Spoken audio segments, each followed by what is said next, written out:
First question's from Alanna Rizzo. Go ahead. Dave, I just asked Max Muncy this question a bit ago, but human tendency is to look ahead and taste what's coming up. How is it that your team is able to focus on just the evening ahead versus 2 games from now?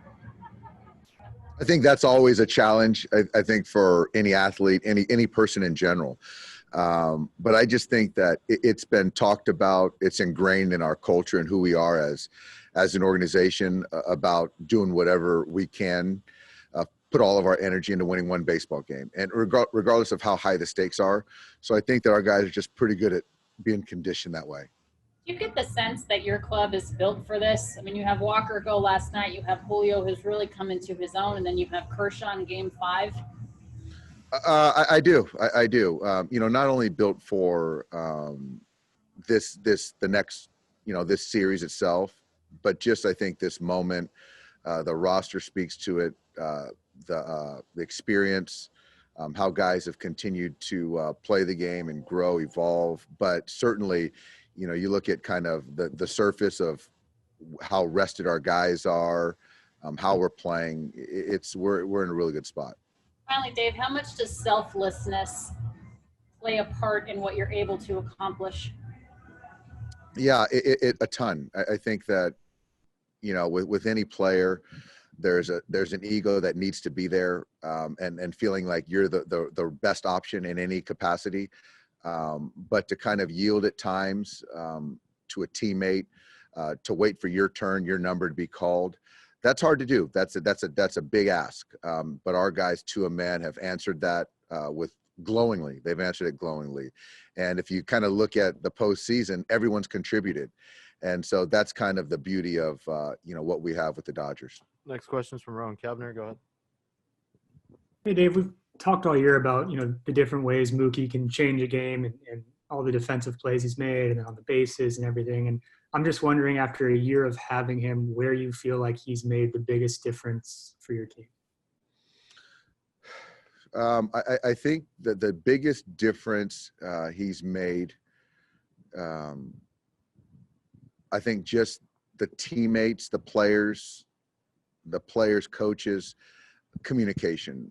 He's a big communicator, and he's a visual guy like most of us are, but he likes to have those conversations. So, whether it be in the dugout, in the cage, in the outfield, guys are talking. And so I think that layered with his love for practice has really bled into our clubhouse. Thanks. Next question's from John Shea. Go ahead. Hi, Dave.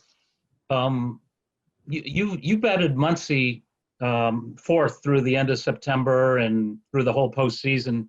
Despite the numbers not being what they've been, why was that? And did walks and plate discipline have a lot to do with it, or the fact that you're so deep you can afford to let him, bounce back? It's more of I just know who Max is as a ball player, as a person, and all throughout September, I knew he was close, and the numbers weren't, showing it. But as far as his at-bat quality continued to get better, and for me, that's an easy bet. And it's no surprise that he's doing what he's doing. He's done it before in the postseason, and I just think every single time in the batter's box, I feel good. And to be able to have him at the 4, it just makes everybody around him that much better. Next question's from BNightengale. Go ahead. Hey, Dave. Going back to spring training when you got Mookie has that, you guys had a team meeting. Mookie challenges everybody. How surprised were you when he did that just after 1 week after joining the club? And has he done anything like that since that day? I was surprised, and it was less than 1 week. He texted me the night before, and he asked me for Clayton's number to text him and kind of give him ask his thoughts on it. And I was like, whatever you have to say, I'm going to support. Clayton felt the same way.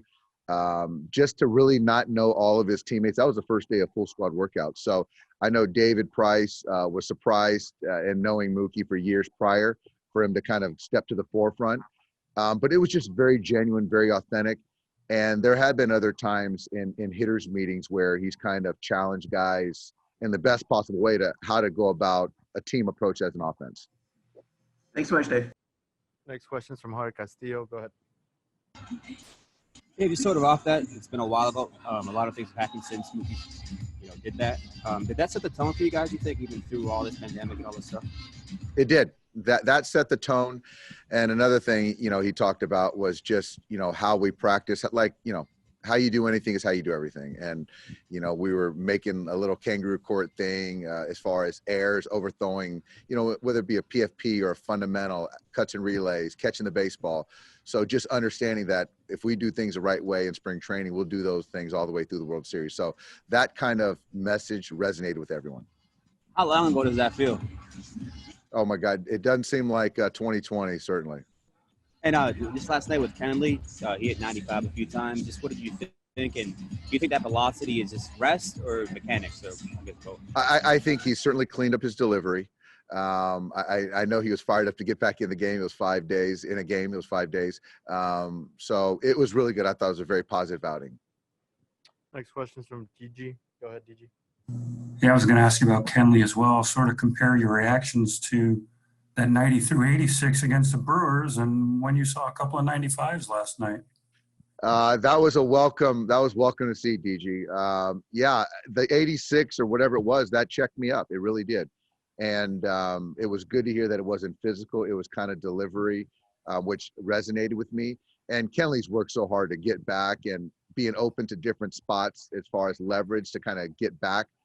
But that last night, and granted, he gave the homer last night, but I thought the body of work last night was as good as he's had in my recent memory. Has he pitched his way back into that closing role, or does that homer still give you? You know what? I think, Mike, I think it's just he's back into high leverage, the highest of leverage. And I think that I just don't want to kind of put him in a corner or in a box. I think it's best for all of us that, you just have the option to deploy him whenever you want. And kind of, I think it's a good thing, not only for himself, but also for his teammates, the guys in the pen, to give them the best runs too. So we'll see. Next question is from jackharris. Go ahead. Dave, when you went back and watched Clayton start in game one, what stood out to you the most? Is there anything he needs to change for tomorrow? Yeah, I think that it was all good. It was. I think that early on, he worked out some things after that first inning. But that's the cat and mouse now. You see a team 5 days prior and who's going to react, who's going to change, who's going to keep doing what they did. So that's the fun part, the game inside the game. So I'm eager to see. Next question is from Eric Steven. Go ahead. Dave, with AJ Pollock, he's back in there tonight. His numbers in the postseason aren't quite what they were during the regular season. Is there anything you're seeing differently from him now compared to then, or is it just not getting the results? I think it's a combo of things. I think that he's got to stay in the strike zone. I think there's some pitches that he could end the at bat that he's missing. So I feel really good about AJ tonight. So I'm happy to get him back in there. I'm excited. I know he's jacked. So